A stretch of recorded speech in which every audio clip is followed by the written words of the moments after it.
ไม่คุยกับใครเลยเพราะผมคิดว่าผมต้องการที่จะตายผมปฏิเสธการรักษาผมบอกว่าคนจะตายทำไมมันเรื่องมากอย่างนี้คุณหมอก็เลยเอาหนังสือมาให้ผมเล่มหนึ่งขออนุญาตพูดเป็นหนังสือของพี่ตุ้มหนุ่มเมืองจันทร์นะครับชื่อความสุขณจุดที่ยืนอยู่ในหนังสือนั้นมันมีบทหนึ่งพี่หนิงที่มันเขียนถึงพระรูปหนึ่งที่ท่านก่อกำแพงสร้างกำแพงวัดแล้วกำแพงทั้งกำแพงมันเป็นกำแพงที่เรียบเนียนตลอด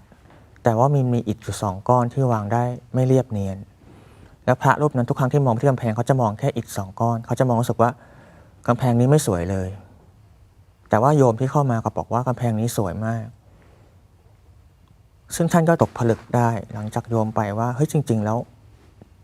มันมีส่วนดีอีกมากบนกำแพงทำไมเราถึงมองแค่จุด2 ก้อนแค่อิฐ2 ก้อนผมก็คิดว่าเปรียบว่าชีวิตของผมเนี่ย20 กว่าปีที่ผ่านมาเนี่ย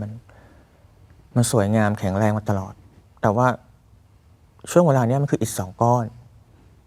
มันคือความแตกต่างจากชีวิตปกติแค่เพียงนิดเดียวช่วงเวลา20 ปีเนี่ยเราป่วยมาปีเดียวคือมันสัดส่วนมันต่างกันมากทำไมเราต้องเอาความทุกข์แค่จุดเดียวที่เราเจอมาทำลายความสุขทั้งหมดของชีวิตเราทำไมต้องเอาสิ่งที่เจอเพียงนิดเดียวมาทำลายสิ่งที่ครอบครัวเราต่อสู้สร้างมาให้เราซึ่งพ่อแม่เราเป็นคนก่อกำแพงนั้นมาอย่างยากลำบากพออ่านบทนั้นจบผมก็โทรไปบอกคุณแม่ว่าผมจะสู้ต่อคุณแม่ก็ร้องไห้เพราะว่าตอนนั้นเราไม่เอาอะไรแล้วคนมองคนสะกิดกันมองคนเดินหลบ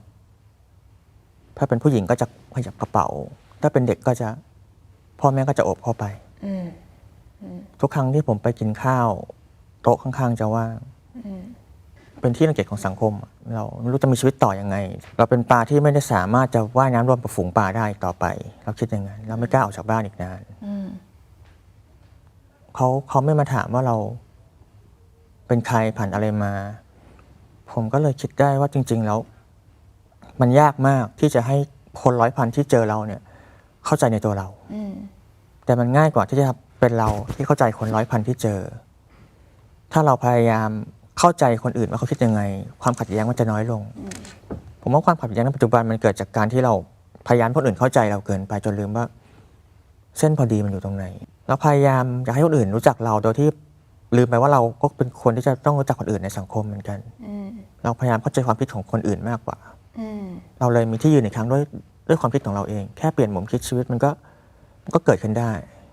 ไม่ต้องคิดไปซะทุกเรื่องหรอกขอให้มองสิ่งที่มันเป็นไปและพยายามเข้าใจมันซึ่งมันง่ายกว่าเวลาที่เราเจอคนที่เขาโกรธเราคือคนที่เขาไม่ชอบเราดูถูกเราถ้าเรารู้สึกกับมันจะเป็นทุกข์ทันทีว่าเฮ้ยทำไมเขาถึงไม่ชอบเรา